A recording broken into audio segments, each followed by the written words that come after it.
select a race mode. Single player. Please choose your number of laps. Normal. Please choose your mode. NPC is on. Gentlemen, start your engine.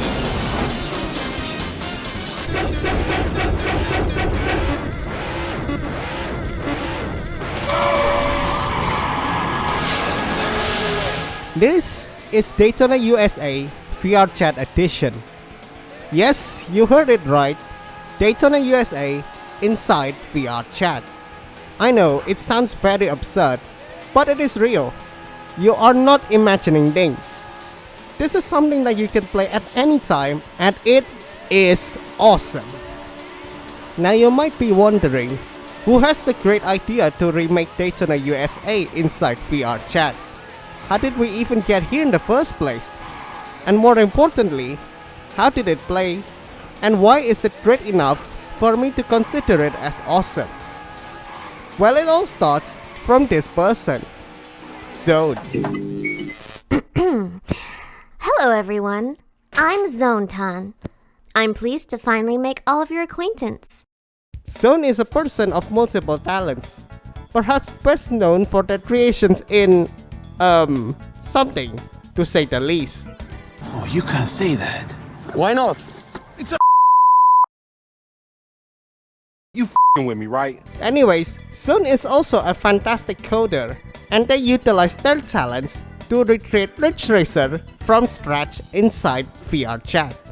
A few years after that, Zone began work to create their next big VRChat project, and Daytona USA is the one that they chose in the end. It was a project that took them years to complete, something that is well documented in the Discord server that Zone created for the project. The project was made with the help of Zone's biggest friends and supporters, who helped them to test their game throughout its alpha and beta phases. Fast forward to 2025, and Zone was able to get the final bits completed in time for Daytona USA VRChat's release on 29 September 2025.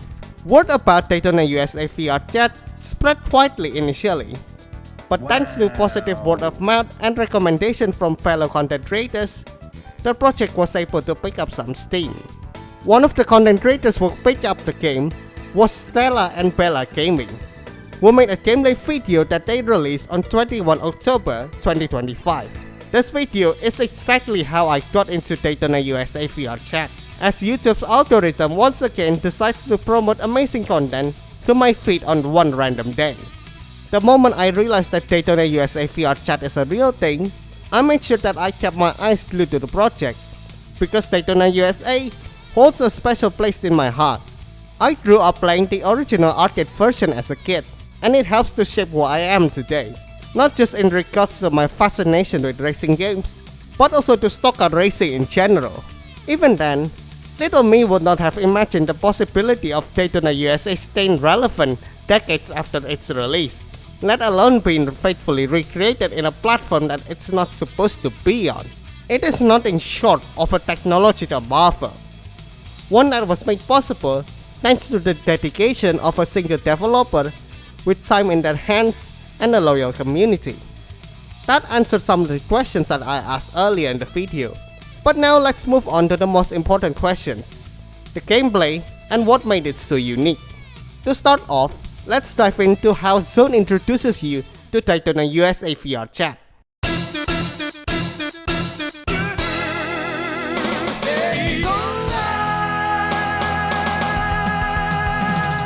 Yes, this is a custom-made arcade room that will greet you when you first spawn in the Daytona USA VRChat room. You can see the attract video in its full glory through the big screen. But there's also this jukebox shaped thing that allows you to change the in-game settings. And of course, the Daytona USA arcade cabinet. This is where the fun begins. And if you have played Daytona USA before, you probably know what the gameplay is like. You select the track, the gearbox type, and you go racing. Simple as that. Daytona USA VRChat follows this faithfully. But there are some key changes imposed by VRChat's limitations. For one, there's only one track that you can play, and it's Dinosaur Canyon, the original game's advanced course. VRChat also didn't allow you to replicate the controls of a real-life edge pattern shifter, at least in its current state, so the game is set to automatic transmission by default, meaning that you only need to worry about the gas and brake pedals during the race. Apart from that, the gameplay still feels very Daytona USA. It's a bit hard to explain if you haven't played Daytona USA before, but I can tell that it'll be a much nicer experience than Project Motor Racing. The weight and control response of the Hornet feels just like the original, which meant that you cannot attack all corners at full speed. You have to time yourself on when to initiate power slides, otherwise you're going to enjoy watching this over,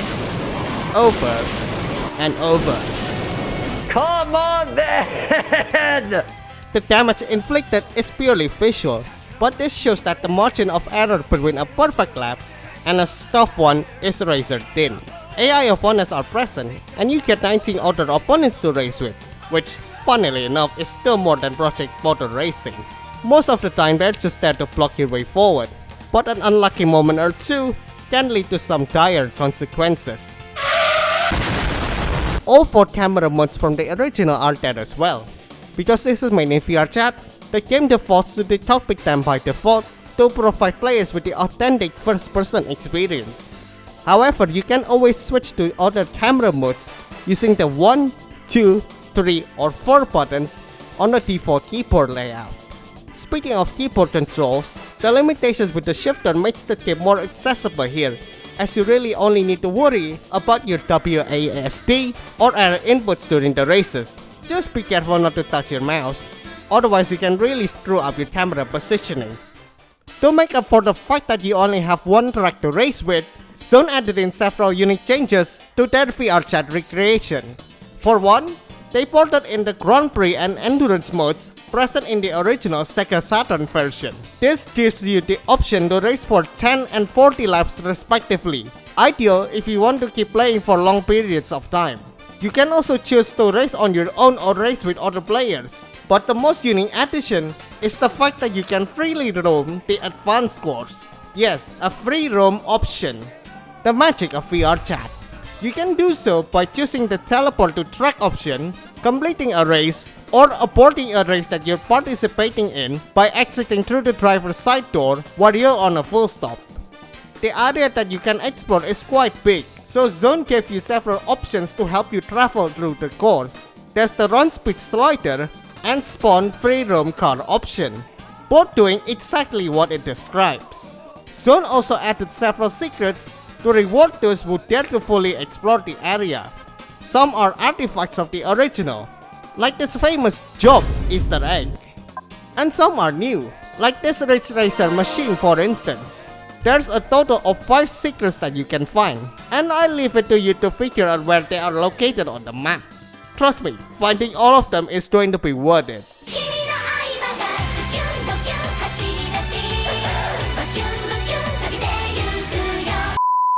You might also notice that an achievement pops up when I interact with the jobless Easter egg, and that's because there is indeed an achievement system.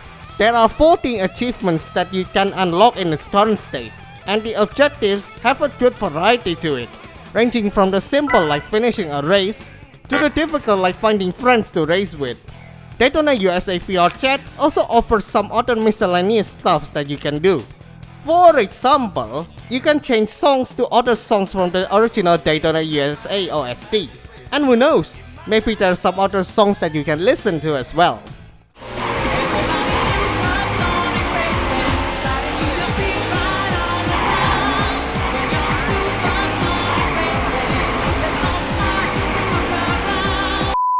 The big screen that you see in the pits allows you to play practically any video. So you can watch your favorite content creator whilst waiting for the race to come up.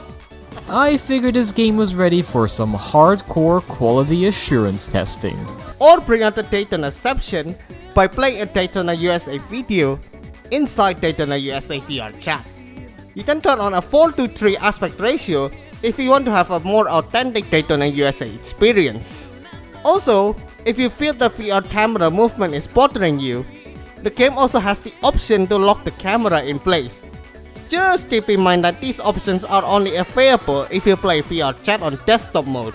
and you cannot prematurely abort a race with this setting on, at least in the current build that is. Also, you see these stars here? Wow. Wow. Well, yeet, Oh my god. and yeet.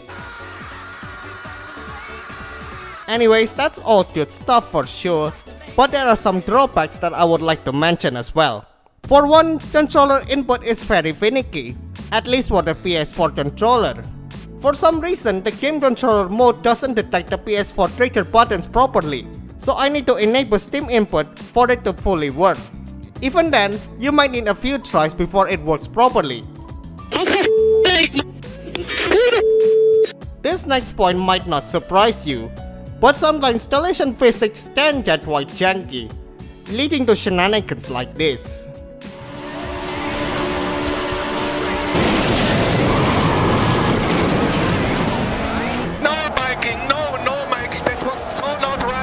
Another problem that I found is the fact that the end result screen locks you to the first 3 characters of your VRChat username.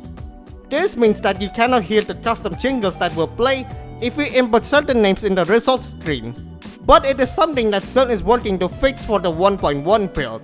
Speaking of 1.1, it is currently in its closed beta phase and it promises to add several additional features, such as NPC liveries for the beginner and expert courses, and making the game available for VRChat mobile players.